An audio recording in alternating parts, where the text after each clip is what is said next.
Welcome to the 12th video of the series. We will see what has happened during the first month of the new season. First game, Sevilla away, tough game. I used the 4-5-1 tactic and we lost 2-0. As you can see, they dominated possession, made more shots, and we were wasteful with our chances, sending everyone off target. However, there were a couple of good chances there, especially a counter-attack during the first half that Simone Zaza shot terribly wide. We could have gone 1-0 up at that point, and then who knows what could have happened with the morale effects of the goal, but in the end we only could hold our ground until the 52nd minute. Second game, at home against Mallorca, a team that I considered to be one of the teams I should be able to win, though not very easily. I used the 4-3-3 with the changes that I mentioned in the previous video, and as you can see, we had a little more possession, same shots. It was a very even game, but we got the game through a corner in the last 10 minutes of the match, and Daniele Paponi got injured for some 3 weeks or so.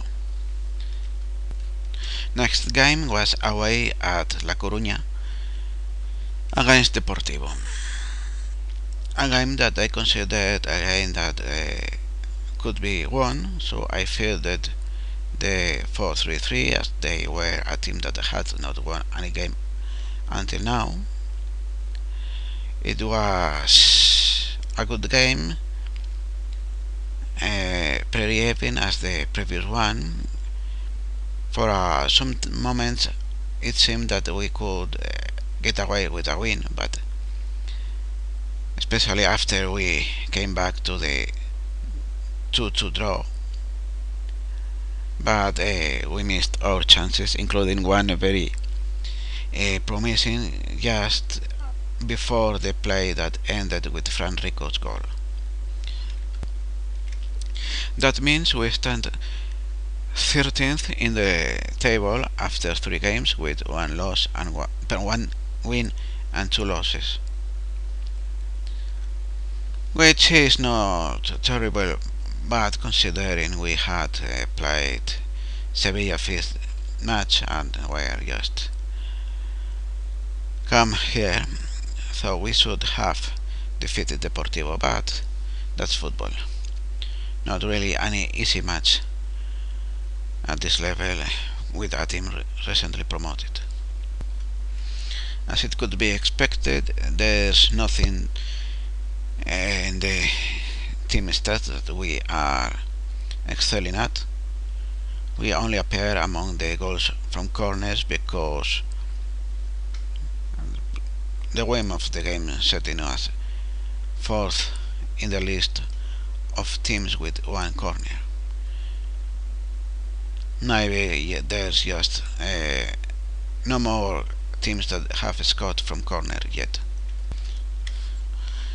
However, in the individual statistics we get a little nice surprise. Ivan Hernandez shows up in one of the stats top 5. This case the interceptions statistic, 5 with 28 interceptions in the 3 games that he's played. Seeing the team stats of the players, we can see that rotation is going more or less good, with only 3 players having been in all the 3 starting formations in the matches, and most of them having appeared at least once, with only Borja, Alex Serrano and Loris Karius not having any performance to count with yet. Juan Muñiz is not mentioned among them because he's injured, and that's the reason he's not played yet, and he still has a while to go. And one could guess from being in the top interception list, Ivan Hernandez is the player that has the best average rating of the season so far, followed by Bernardo and Sangoy, who has been much better than past season playing as the striker. In the interception, Ivan Hernandez is top center back, followed by Bernardo, the center back that played two of the games, which is exactly what I want. Then Mandy, midfielder, Alberto Lora, right back, then Gregory, fifth top interceptor with just one appearance, which is perfect. And tackles attempted, top Alberto Lora, right back, Nacho Casas, midfielder, then in third position Ivan Hernandez, not very good, but at least he is tackled those who he needed to. Then Mandy, central midfielder, Huma Babaka, striker, that's good. Asier del Horno, left back, where he's been played mostly, especially now that Ivan Canella is injured. Stefan Babovic has played well in the second game he was in as central midfielder. He was more a little worse when he played as a left winger.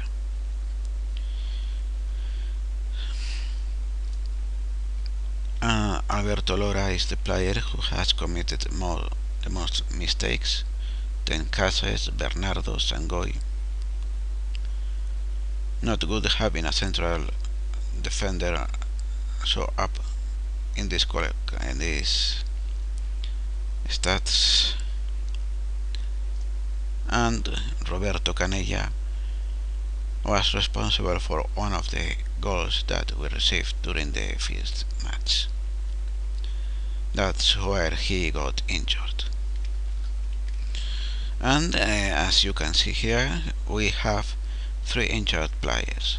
Daniele Paponi for 2-3 weeks more, Roberto Canella 10 days to 2 weeks, and Juan Muñiz still 3 or 4 or 5 weeks more until he comes back from his injury. Pretty bad one. This next month has only 3 competitive matches, but I've created 2 friendlies because of trouble with match fitness, as there are a few players who still have a very low match fitness. Then we have 2 tough matches and 1 relatively easy. Valencia, Atlético de Madrid, and in between them Hércules, who were promoted with us. I'm considering that perhaps I will use the 4-2-3-1 in the game against Valencia as a test for what might need changing for the Barcelona team, for the Barcelona match. I may or may not try my hand at a live commentary video with the Valencia team, but that is very unlikely. So from this month I only expect to be able to get 3 points from the Hércules game. It's a match that I think we need to win, because then with the Atlético de Madrid, Barcelona, Athletic and Granada matches all in a row, which are most of them likely defeats, the team's morale might suffer too much if we lose against Hércules too. This is all for today. See you next time. Thanks for watching. Hope you enjoy.